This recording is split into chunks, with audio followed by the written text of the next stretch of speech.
capture it all and also tell them that this is an opportunity for them to bring into the conversation or the negotiation other elements of the U.S. relationship, whether it be security elements, broader than trade?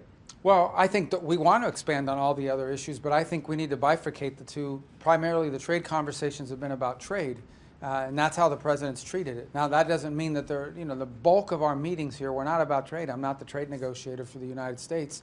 We certainly appreciate the role that trade plays in our bilateral relationships with individual countries, but the bulk of our talks here have been about all the other things that we cooperate on, whether it's civil nuclear cooperation, whether it's respecting international law when it comes to air rights and maritime rights and freedom of navigation and things of this nature, and other opportunities to work together. So that's been the bulk of our conversations, and it's been very positively received.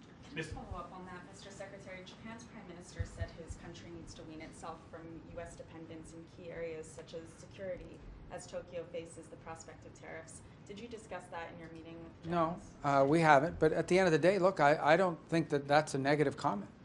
But on the points which were well known of contention, did you get a sense that there was a willingness the Chinese to move, or are they just? Well, I wouldn't look, today's meeting with our Chinese counterparts was not a negotiation on any of these matters. It is the first time that I met my counterpart in person, who, by the way, happens to also be the National Security Advisor, so he's not the archivist, though, but I suggested that perhaps he asked for that title, and that way we'd be equal. But that's a lot bigger job than archivist. Well, they have 5,000 years of archives, too, so, but I would say that it was very positive a very positive interaction, and constructive is the most important part. At the end of the day, look, no matter what, the United States and China have to have relations. We have to have communication. We have to be able to interact with one another. And it's just impossible for the foreign ministers of our respective countries to not engage in conversation. So I'm glad we had that meeting today. There's a lot of work to be done. No one's saying it's easy, but we do have some opportunities on some things we might be able to work on to begin to build some momentum in our relationship. I thought it was a very good meeting. I really felt encouraged by it. But look, there's work to be done. Secretary, if I can ask a follow-up question. You mentioned that you see high odds of a meeting between the presidents of the U.S. and China. There's a big Chinese military parade happening scheduled for September 3rd. Did the Chinese foreign minister extend an invitation to that? Was that discussed as a potential opportunity? No, we didn't discuss any specific date in mind in that regard. But the reason why I tell you there's a high probability they're going to meet is that they both want to meet. And I don't know President Xi, but I know President Trump, and I can tell you that he's committed to having that meeting happen. So the reason why I think there's high odds of it happening is they both want it to happen. So I'm sure we'll work on a date and find a mutually acceptable date for both sides. And I'm pretty confident. We want it to be a good meeting, and we're going to work hard between now and whatever date that is to make sure that when that visit does happen, it's as productive as possible. We saw you today seek out the Russian foreign minister in the larger gathering. Why did you go up and talk to him? What did you guys discuss? Did you give him a response from President Trump to the conversation you had yesterday? No, it was just a follow-up on an unrelated item to our conversation yesterday, and I'll leave it at that. Mr. Secretary, many Japanese people are concerning about the U.S. policy, which is demanding drastically increased defense spending. Do you have something to comment? Well, I wouldn't characterize it as a demand. I mean, we've encouraged them to invest in certain capabilities. It's less to do with the amount of money and more to do about certain things they can do. At the end of the day, we are in an agreement with Japan on collective self-defense, on the ability to come to each other's aid in a time of conflict or in a time of danger. And there are certain capacities that we think they have high capability. We understand, there are dynamics that constitutional and legal limit their ability to invest in certain things versus other things. And but we have a very close relationship with Japan, very close. You may not know this, it's an inside joke that's now an outside joke, and I'll share with you, and that is that I believe I have met with a foreign minister of Japan more than any other foreign minister on the planet in my 5.5 months in office. I think we're up to like 9 or 10 meetings we interact, and how we joke with each other is that we see each other more than we see our respective spouses. And so it's a very close relationship, a very historic relationship, and one that's going to continue.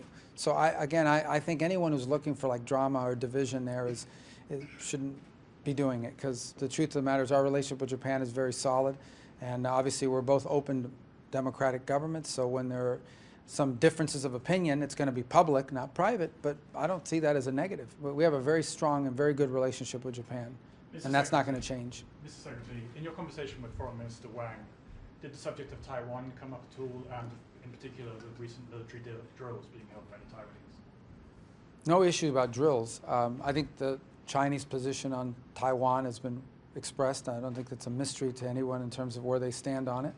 And our position has also been expressed pretty openly. So it was not, as I said, our meeting today was not a negotiation or a back and forth on items. It was more about establishing a constructive baseline where we can continue to talk on multiple fronts, including trade, but beyond trade.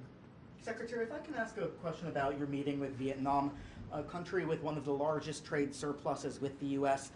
We've heard that there was maybe some misunderstanding about the agreement announced last week for a 20% tariff, that the Vietnamese weren't confident that that was fully agreed to, that perhaps they were looking for a 10 to 15% tariff. Was that an issue that they raised, trying to lower their tariff level? Was that the tariff an issue that they raised during the bilateral meeting? Well, the issue of trade was raised. I'm not the negotiator on trade, and neither is the foreign minister. And so we weren't here to negotiate a trade deal. I'll refer you to our trade negotiators as far as the status of that. Clearly, Vietnam feels that if they enter into an agreement with the United States, they want to have a tariff rate that's at least as good as, if not better, than other countries that don't have a trade agreement with us. But I'll leave, I have to refer you to our negotiators because I just don't know what the status of those negotiations are at this point. On that, the president did announce that there was an agreement reached with Vietnam, and yet Vietnam is saying that they never reached that agreement. So they must have raised this issue with you today. No, I mean neither that issue. It just wasn't a trade meeting. We didn't. I'm not saying it's not a relevant issue. It's just not what the purpose of our meeting was about today. We talked about a lot of other issues, but perhaps the reason why it wasn't raised is because I'm not the trade negotiator, and these were not trade meetings. Mr. Secretary, can I follow up on your meeting with Lavrov yesterday? Have you had a chance to speak to the president about the ideas that were discussed in that meeting? And what did you discuss with the foreign minister this morning? Which from Lavrov? When you spoke to him. Well, I went to talk to him about another topic. It's not big or mysterious. It's just another topic. So it's I'm not going. We'll leave it at that. And as far as I did speak to the president last night, and but I have no news to report to you on it right now. But like I said, I thought yesterday's meeting, I don't want to oversell it, okay? But it was constructive, and there was some things that perhaps we can build on. Maybe not, I don't know, we'll find out. But there are some things that we will potentially explore, and I relayed that to the president and our team last night. The president says that there's going to be an announcement coming relevant or relating to Russia on Monday. Can you tell us a little bit about what his thinking is based on your conversation last night, where things currently stand? No, I mean, that's what Monday will be about. What about, he did say that there's a new agreement between the U.S. and NATO to get new U.S. weaponry through NATO to Ukraine, and NATO's going to fully pay for that, according to the president. Can you explain to us exactly, number one, how that's going to work, and when those weapons, as part of this agreement, will actually get to Ukraine? Well, I think what you're referring to is something that Ukraine has already offered, and so has Europe, and that is to buy weapons from the United States and then provide them to Ukraine. At the end of the day, that some of the systems that Ukraine requires are systems that Europe doesn't make. They would have to purchase them from the United States. In addition to that, I would point to the fact that a number of the defensive weapons that Ukraine seeks our allies in NATO have them. So as an example, Germany, I believe, has 13 or 14 Patriot batteries. Other countries do as well, Spain, others, and some have placed orders for that. And so we've continued to encourage our NATO allies to provide those weapons, systems, those defensive systems that Ukraine seeks, that they should provide those weapons to Ukraine since they have them in their stocks. And then we can enter into financial agreements with us where they can purchase the replacements. So these are existing systems. This is nothing new. It could be both. I mean, but at the end of the day, I mean, it's a lot faster to move something, for example, from Germany to Ukraine than it is to order it from a factory and get it there. So there are a couple different ways to approach it.